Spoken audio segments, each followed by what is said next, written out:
Through their own properties, protons, neutrons, and electrons, whatever they are made of, come together to form atoms. Atoms, by their attractive and repulsive properties of each other, come together to form molecules, and molecules interact with each other to form cells. By combining a great deal of heat and pressure to pyruvic acid and water, you can create an enclosure in which molecules have the protection with which they could theoretically form cells. In the Miller-Urey experiment, they were able to briefly create some amino acids with water, methane, ammonia, and hydrogen by combining a lot of heat and pressure to the soup.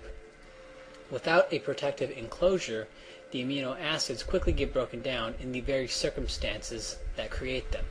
Bob Hazen's experiment with pyruvic acid promises a solution, a protective enclosure.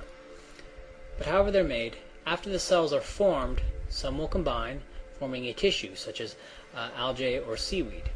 This is a multicellular organism, but with only one type of cell. After that, tissues then combine to form multicellular organisms with multiple types of cells, all through the behavior of individual cells.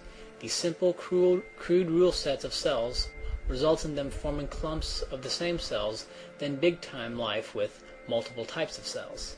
Then the organisms themselves get together to form societies. Things like schools of fish and flocks of birds are formed by the simple behaviors of individual birds and fish.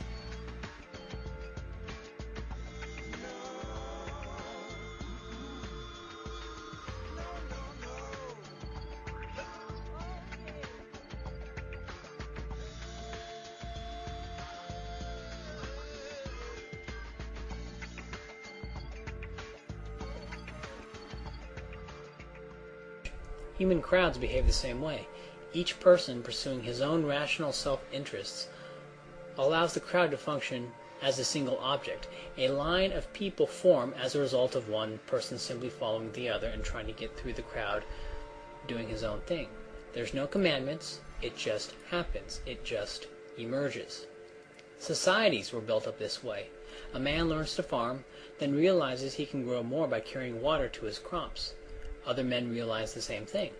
They all get together and work out how to build an irrigation system that will work for all of them, and they work together because this provides an economy of scale. Human society and civilization develop from there. It is an emergent complexity. It is not mandated from the top down, it is built up. The rational self-interest of individuals is what created irrigation, any type of infrastructure, ports, harbors. Larger ports were made when shipping companies got together out of self-interest to make larger ports and benefit from an economy of scale. Trade networks developed when individuals realized they could make money by taking goods from one area to another. All of the economic advances, the technological advances, were created by the interactions between individuals and their rational self-interest. So what is government? In short, it is a false certainty that stems from the misunderstanding of how the world really works. The first government was created by religion. This is not an accident. The first kings were said to be the embodiment of gods, that they channeled gods or were themselves demigods. This connection to the gods gave them the legitimacy to issue dictates with the mirage of certainty. This is the genesis of the state. It is the fantasy of certainty. It is built on a fundamental flaw in worldview, the flaw being a false assumption of a top-down order, when order simply stems from the interaction between things, be it molecules, cells, animal herds, or humans. The idea that human society must be ordered from the top down stems from the idea that life itself was ordered from the top down. The irony, of course, is that religion and the state themselves result from emergence. Each person wants things to be ordered and nice, and so each individual will take action to make his life ordered and nice. But unlike birds, men can imagine things like angels and gods. Man's imagination, which allows him to plan long-term and invent tools, also allows him to imagine genies and gods and pixies and good government.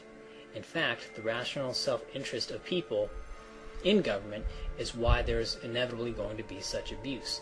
It is in their self-interest to abuse and expand their power and create problems which can then be used as a justification for further expansion.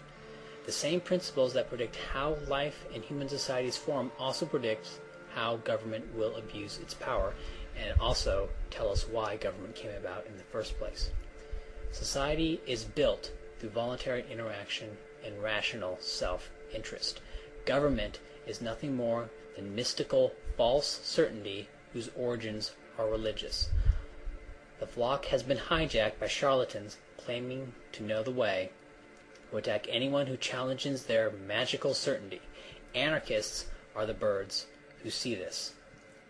And pointing this out is not cruel. Pointing this out is not an assault on certainty. Pointing this out is an assault on false certainty.